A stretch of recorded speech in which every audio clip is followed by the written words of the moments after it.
Hello and welcome back to my channel where I help you with entrepreneurship skills and wealth building, and today we are going to discuss 5 big mistakes that you might make while investing in a rental property. So the first mistake is investing with a mortgage instead of your own money. This is a very big mistake and made quite often. If you are looking to invest in a rental property, the best way is to do with your own money.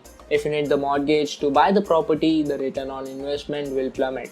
The second big mistake is investing in a rental property in an unknown location. If you want to invest in a property, it's better to keep it local. When you buy in a known location, you will know the quality of the neighborhood, the plans for urban development and the ups and downs of housing market.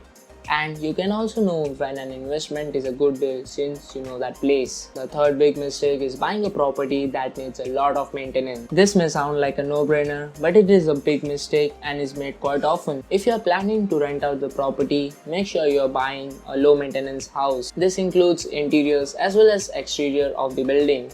The fourth big mistake is not calculating your return on investment beforehand. When you invest in a rental property, you expect a good return of investment. That is why you need to calculate your return on investment before buying the property and try to achieve the return of investment of 10%. That means you are going to get back your investment in 10 years. The fifth and the last mistake is focusing solely on your return on investment. Yes, your return on investment is important and you should make a detailed calculation on each property that you are investing. However, return on investment is a risk. Thank you so much for watching the video. Make sure to like the video if you find it helpful and subscribe for more videos like this.